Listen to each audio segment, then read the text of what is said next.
Olá, alunos, tudo bem com vocês? Eu tô morrendo de saudade e veio aqui gravar um vídeo para falar para vocês sobre mitologias, sobre religiões politeístas. Então, primeiro, eu vou falar o que são religiões politeístas, né? São religiões que acreditam em vários deuses e não em um só Deus.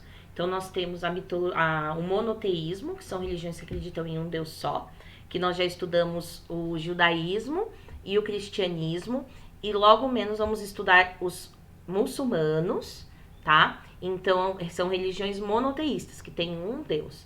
E as religiões politeístas têm vários deuses. E dentro desse contexto de mitologias, nós vamos estudar essas variedades dos deuses e o que essas mitologias têm parecidas uma com as outras, tá? Então, nós vamos estudar a nórdica, a greco-romana, a iorubá, a egípcia e a asteca, certo? Bom, vamos começar pela mitologia nórdica. A mitologia nórdica, ela dá origem ali na região de tribos germânicas. Essas tribos germânicas aqui no futuro vai povoar ali a região da Alemanha, Áustria, Hungria, essa região ali, tá? Essas tribos nórdicas, depois, quando elas invadem, né, o Império Romano, elas acabam se cristianizando. Mas durante muito tempo eles cultuavam esses deuses da mitologia nórdica. Então, nós temos todos esses deuses aí, Odin, pai dos deuses, Frigga, deusa da fertilidade. O mais conhecido é Thor, né, que é o deus do trovão. Freya também é bem conhecida, que é a deusa do amor. Então, temos essas variedades de deuses. E cada deus vai ter a sua característica, uma característica principal que é cultuado nesse deus. A mitologia greco-romana, então, ficava na região da Grécia e de Roma, tá? São os mesmos deuses, mas eles recebem nomes diferentes. Então, na Grécia eles têm um nome, em Roma eles têm outro nome, tá? Então, elas vão ter os mesmos deuses, porque quando Roma vira um império, acaba invadindo a Grécia, e aí a religião é um dos aspectos que é colocado aí em Roma também. E também uma religião politeísta, todas aqui são, né? E também, cada deus vai ter a sua característica. E temos aí deuses muito conhecidos, né? A mitologia greco-romana, ela é muito conhecida. A galera que joga videogame ou que gosta de Percy Jackson, tanto do livro quanto do filme, também deve conhecer legal esses deuses. Zeus, né, que em grego é Zeus, em romano é Júpiter, então tem muitos que levam nomes de planetas, que seria o rei dos deuses, né, o pai dos deuses aí. E temos outros conhecidos, o Poseidon é muito conhecido, que é Netuno em romano, que é o deus dos mares. O Cupido, né, que os romanos chamam de Cupido e os gregos chamam de Eros, que é o deus do amor, da paixão, aquele da flecha, que ele é filho de Vênus, Vênus, que é Afrodite. Temos aí Dionísio, que é o Baco, deus das festas e do vinho. Outro muito conhecido é o Hades, né, que é Plutão para os romanos, que é deus dos mortos, do submundo, do mundo inferior e tal. Então, esses deuses, eles têm características que são muito semelhantes com as características humanas. Então, eles sentem amor, mas também sentem ódio, entendeu? Eles sentem felicidade, são bons, mas também sentem raiva. Então, eles têm as características humanas. E além dos deuses, vamos ter os semideuses, as criaturas como a Medusa, Centauro, Minotauro, né? Então, são também seres dentro da mitologia greco-romana. Então, essas são as grandes características, né? Que eles têm cada um tem a sua coisa específica, mas também eles sentem essas coisas humanas, as sensações humanas estão presentes nesses deuses. Os iorubás são africanos. Os iorubás eram um povo, né, não eram várias etnias, mas que falavam a mesma língua e tinham costumes parecidos, que eram os iorubás. E eles acreditavam em um deus supremo, que é Olodumaré. Olodumaré, ele foi responsável pelo surgimento de uma cidade que chama Ilé-Ifé, que segundo os iorubás é daí que surgiu o mundo, tá? E Olodumaré, ele criou os orixás, que eram divindades variadas representando aspectos da natureza e tal. Cada uma também com a sua especificidade, muito parecido, né, com os outros ali. E aí ele cria essas divindades, por quê? Porque elas seriam responsáveis por interceder pelos seres humanos até o Lodumaré. Seria o caminho, né? Para o Deus Supremo seriam os orixás. E cada região tinha o seu orixá, cultuava o seu orixá. E o sacerdote, que era chamado de babalorixá, que definia, né, qual cidade ia cultuar qual orixá. E as pessoas, elas ofereciam coisas para esses orixás para poder receber bênçãos, receber coisas boas, evitar sofrimentos. Então eles acreditavam nisso, que precisavam dar oferendas para receber, tá? E uma curiosidade, quando os negros foram escravizados no Brasil, eles trouxeram o culto aos orixás. Só que aqui modificou um pouquinho, tá? Aqui surgiram duas religiões, o candomblé e a umbanda. Primeiro surge o candomblé, que aí não vai ser cada cidade com o seu orixá, cada território com o seu orixá. Esses orixás, eles vão estar todos dentro do candomblé e cada pessoa vai ter o seu orixá, né?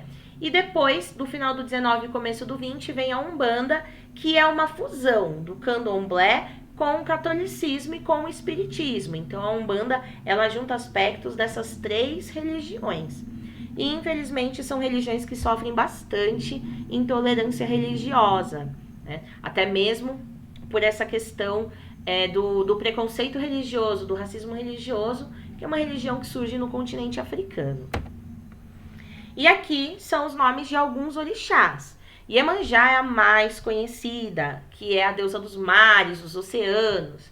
Temos Xangô, Iansã, Oxum, de várias divindades, e cada um com a sua coisa específica, né? Depois vocês leem todos os deuses, né, de todas as mitologias, é legal vocês lerem um pouquinho de cada um.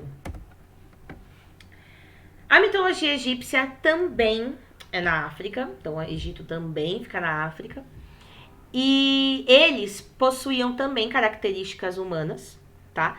E a própria reprodução deles era muitas vezes animal, como a deusa Bastet, que é uma gata, como que aí seria o zoomorfismo, né, forma de animal, ou o antropomorfismo, que seriam meio humanos, meio animais. Aqui a gente tem, né, por exemplo, Anubis, são que tem metade humano, metade animal aí.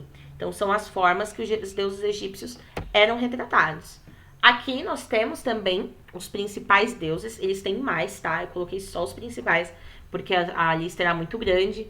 Então Amon é muito conhecido, né, que é o rei dos deuses. Ra é muito conhecido, que é o deus da criação. Osíris, que é o juiz no mundo dos mortos. Então por isso que os egípcios mumificavam os seus mortos, né, porque o corpo tinha que estar ali, porque Osíris iria julgar. Se o coração fosse mais leve que uma pena, essa pessoa poderia voltar do mundo dos mortos.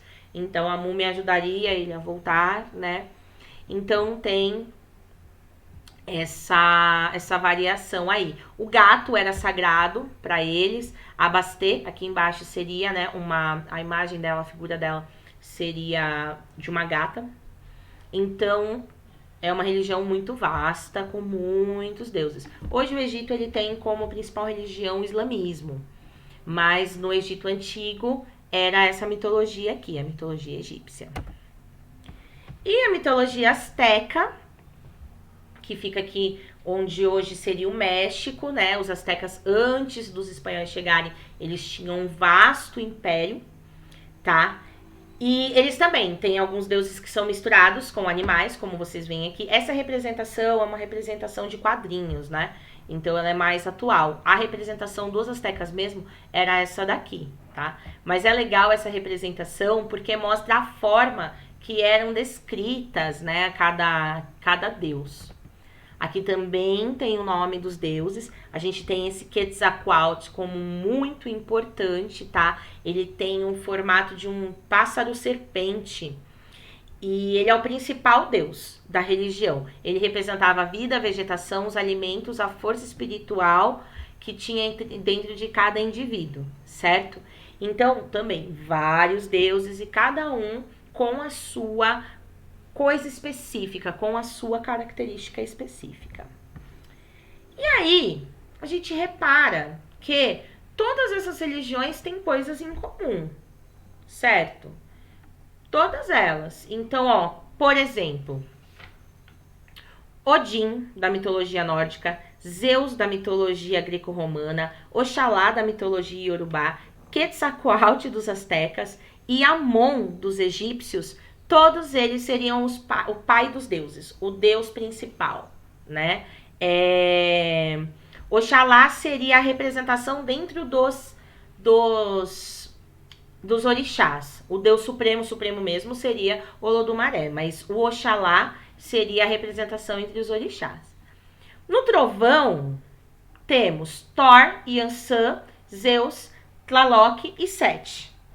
E do amor, temos Freia, Afrodite, Oxum, Ísis e Xochipilli. Ou seja, tem vários aí, tá? Eu citei só 3 características. Mas se vocês forem olhar todos os deuses, vocês vão ver muito mais semelhanças, muito mais. Tanto que depois a atividade que eu vou passar é sobre isso. Eu quero que vocês peguem pelo menos mais 3 características e cite os deuses de cada religião. Mas depois eu explico direitinho. Eu escrevo o que eu quero, tá? Então, elas são muito parecidas. Mas já que elas são parecidas, têm contextos bem semelhantes, né? São politeístas, tem deuses que representam cada coisas. Qual delas vocês acham que sofre intolerância religiosa? E por que será que essa religião sofre intolerância religiosa? Eu vou deixar essa pergunta no ar e vou passar uma atividade e também quero que vocês me respondam isso, tá? Nessa atividade, vocês vão entender quando eu explicar direitinho. Mas essa pergunta é muito importante. Então, dentro dessa atividade, vocês vão fazer 2 coisas. Procurar mais 3 características e os deuses de cada uma. Eu vou colocar o exemplo para vocês. E quais delas vocês acham que sofre mais intolerância religiosa e por quê? E depois a gente vai levantar essa discussão. Certo? É isso, espero que vocês tenham gostado. As mitologias são muito legais, muito interessantes de estudar, gosto muito. E mostra aí, né, a variedade de religião que nós temos, né? Que nós temos tanto no passado e algumas que permanecem no presente, como a mitologia iorubá, dentro do Brasil, aí com o candomblé e a umbanda. E temos também o hinduísmo, né? Que é indiana e que também é politeísta e até hoje, ela é exercida, ela é feita, tá bom? Então é isso, um beijo e até mais.